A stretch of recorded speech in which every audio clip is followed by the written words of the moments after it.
I'd like to thank my patrons for making these videos possible, especially Zachary Horvath, whose brave sword has felled many a brigand and fostered many a brotherhood.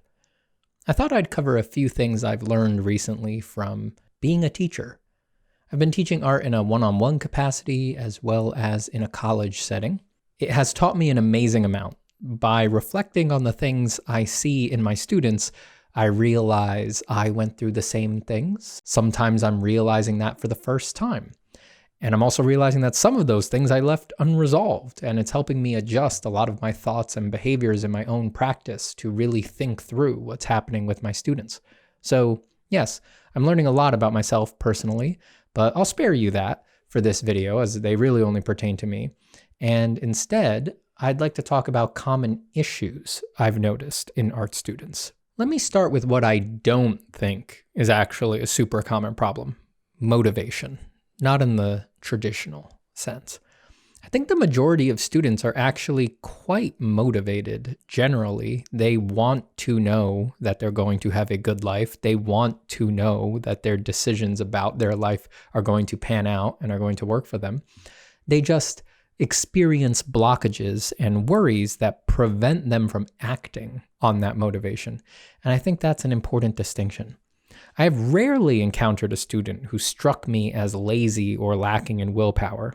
They exist. They're just not the majority or even a sizable portion. Students suffer much more from confusion and uncertainty than they do lethargy. Some would also interpret a lack of interest in certain areas of art making as a lack of motivation. A student who is disinterested in learning perspective, let's say.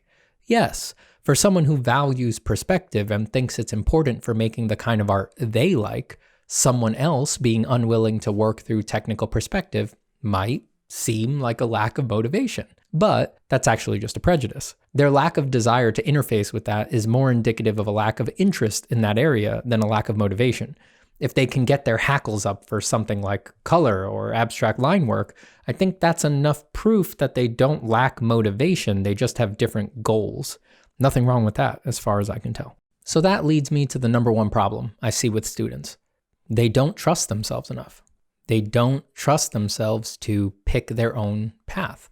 Like I said, it's not in the motivational sense. They don't trust themselves to draw. They can't just sit and sketch without having 1,000 guardrails up and a rope they can follow that lets them know this is the way to their goal. Even if entreated to do so, they can't just draw and fill a sketchbook because after about half a day of drawing, an absolutely insistent little voice creeps up that says, "We can't be doing this if it's a waste of time. Make sure it's not a waste of time. Is there something else we're supposed to be doing? Oh God, is this really going to get much me a better job? if I just spend 10 years studying first? Quick shortcut here. You can't make sure it's not a waste of time. It's art. Kind of lives in that scary world of will it, won't it? That's its nature. If it were certain, it wouldn't be art. No one would think it was cool if it was certain. It would all look the same. This leads me into point number 2. There is a lot of permission seeking amongst art students.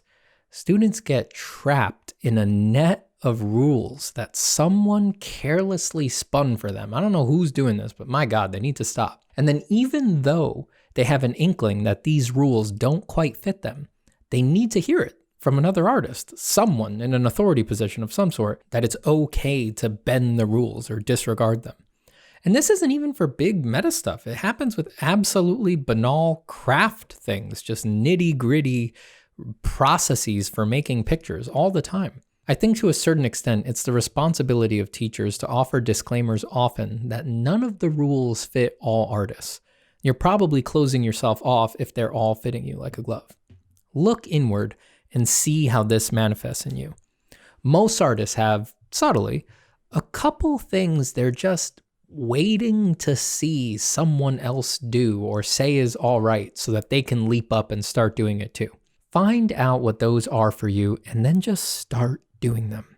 No process, no career move, no kind of finished product, and this is a big one, no blend of your art practice with the rest of your life is off the table. Nothing is concrete in art.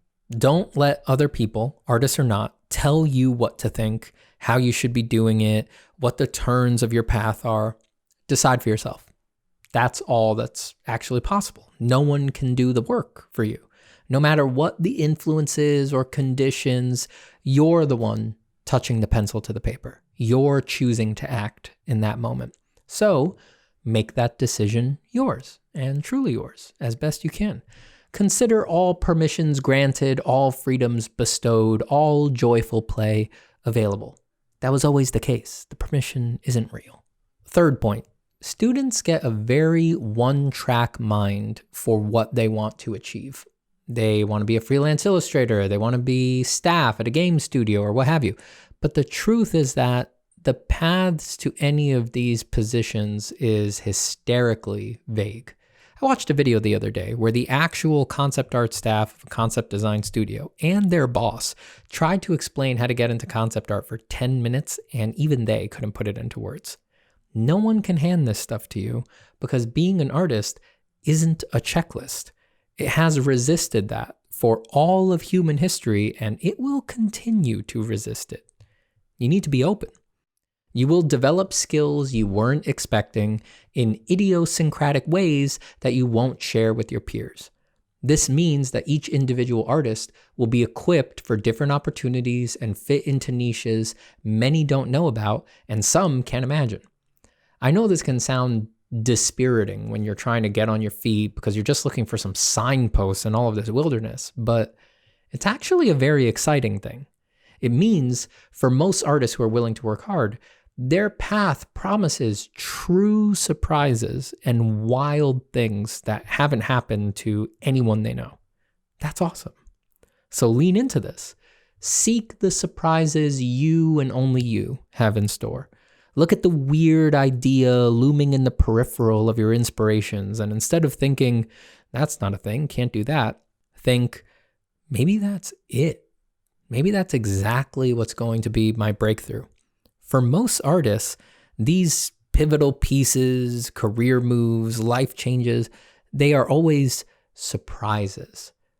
They're always a return to something they thought they couldn't do, or thought they had to leave behind, or thought no one would take seriously, or they thought was a separate part of their life that really should not be tangled up with their art, but it turned out it very much belonged in the art. This is always the case. Everyone's path is supposed to be different. The kind of art you make is the result of absolutely everything else in your life. So there's no way your path or end result can be the same as someone else's. You wouldn't want it that way. So own this, dig into it. So much is in play determining your trajectory that you can't guess it. You can't be sure what you should or shouldn't be doing. So don't close yourself off to anything, especially as a student. Let that excite you instead of scare you, and see where the wind blows. Wherever you wind up, trust yourself. Don't seek permission for what you want to do with your art, and be sure to respect how weird it is that you wound up anywhere at all. All right. Thanks for drawing today.